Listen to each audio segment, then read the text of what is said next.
this is Sasa here. In this video, I will show step-by-step instructions on how to sew a vest with lining.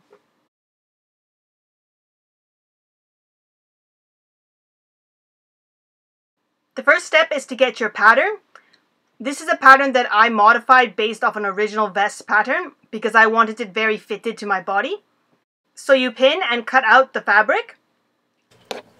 For my pattern, I need 2 pieces of the front and 2 pieces of the back, and the same thing for the lining. For this vest, I'm using the same fabric for the outer and the lining. There are many suitable fabrics that you can use for vests. Sometimes the back of a vest is made with a thin lining fabric to avoid extra bulk, especially if you're wearing a jacket on top. I picked this fabric mainly because of its perfect color. My vest has a center back seam, so we're going to sew that first. With right sides together, you pin it and you sew down. All the seam allowances for this vest are 1.5 centimeters. Seam allowance is the space from where the needle hits and the edges of the fabric. The right side of the fabric is the side that you want on the outside, so the finished look, what you want it to be. I don't always follow the rules and have the right side as the outside. Sometimes I pick the side, which I think is better for my costume or my project. The edges are called raw edges, which is just cut fabric. It's important to iron at each step. Your seams will be flatter and the garment will hang better on your body. It's good to test out the iron on a scrap piece of your fabric. In case the iron is too hot, it could melt your fabric or it could even change the color. Stay stitching is permanent sewing through one layer of fabric, and this is done normally on curves to prevent the fabric from distortion and stretching. These stitches will not be removed, and you sew very close to the 1.5 centimeter sewing line.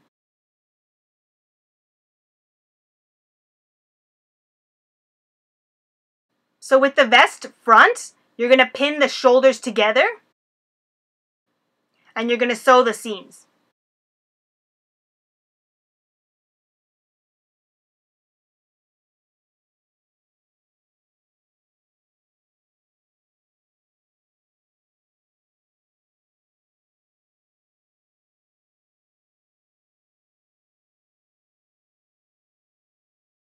You're going to repeat the steps to sew the lining.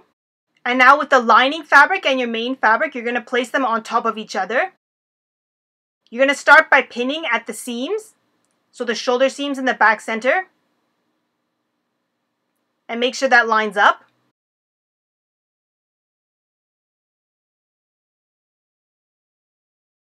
So the parts that you're going to sew is the armpit hole, the very bottom. Do not sew the side seams. So this is the part that's on the side of your body. So you can sew the front and the front bottom. And again, do not sew the sides.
This is fusible interfacing.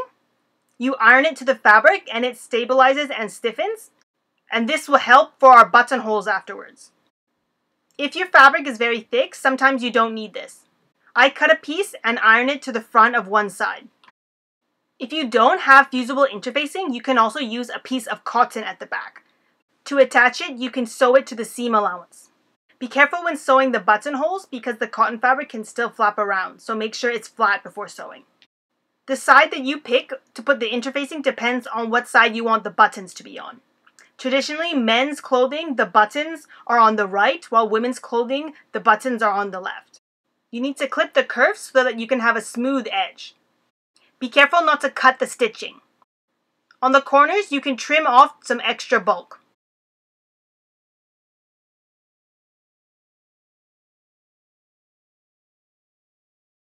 So now to turn it right side out, you fish your hand through and you pull out the front piece through the back.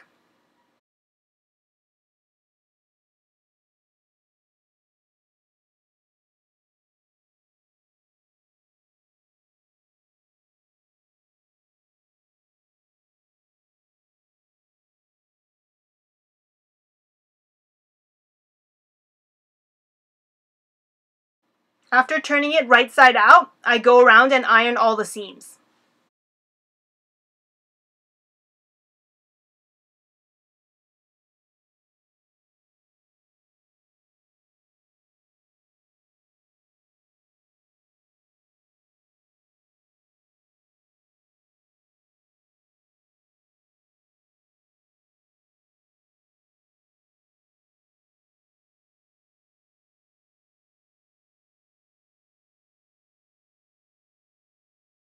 So now that it starts looking like a vest, we're going to do the side seams. Start by lining up the top of the seam under the armpits. Make sure you pin the right sides together. From the opposite side, you're going to pull out that seam that you just pinned, and then now you should have a full circle so it's easier to sew.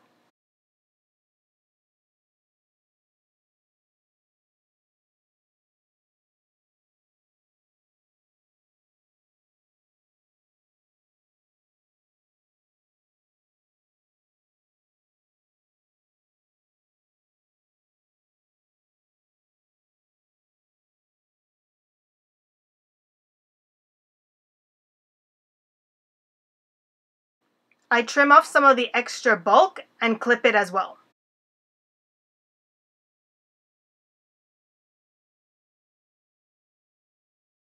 And now you can pull it out to the right side and you'll see the side seam is finished.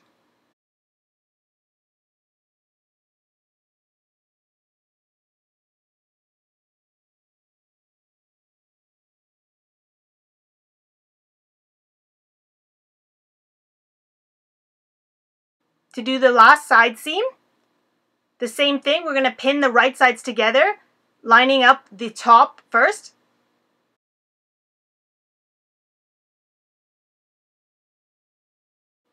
So for the last side, you won't be able to sew a full circle, and you want to sew as much as possible, but make sure you pass both the seams, the top and the bottom. You want to start and stop your sewing in the lining fabric.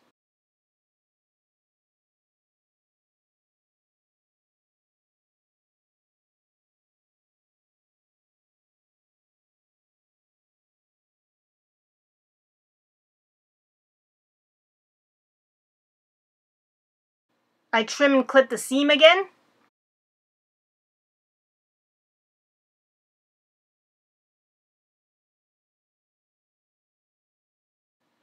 So now you can pull it through. And you'll see that the opening should be on the lining side. And so the outside looks nice. We're going to sew the opening shut. You will see the stitches with this method. That's why it's important that the opening is in the lining side. You can also sew this by hand if you don't want the stitches to be as visible.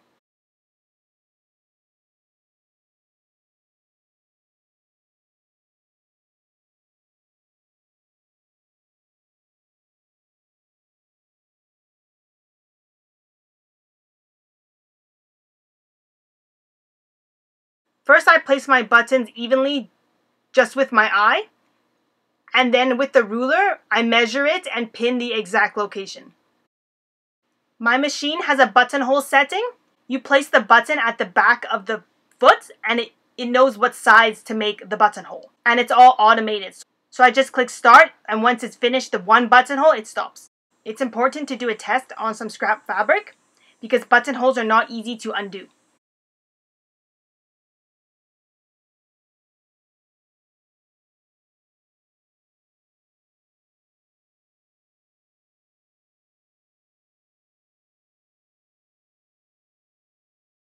For added security, after I clip the threads on the buttonholes, I add some fray stop.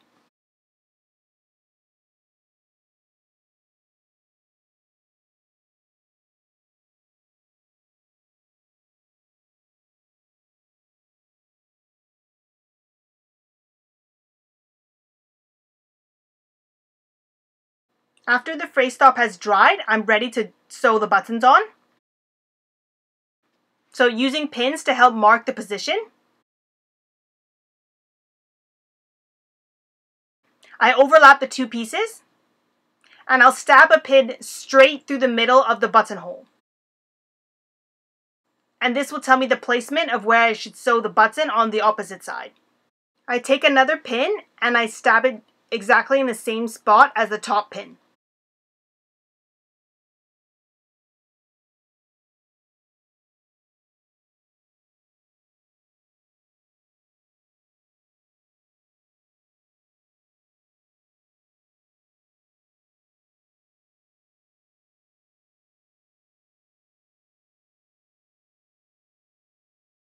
To open up the buttonholes, I first put a pin at the edge. You want to go very slowly with a stitch ripper. You stab a hole and you push through. After I have a big enough hole, I use my scissors and I cut it. I find the scissors are more precise than using the stitch ripper for the entire hole.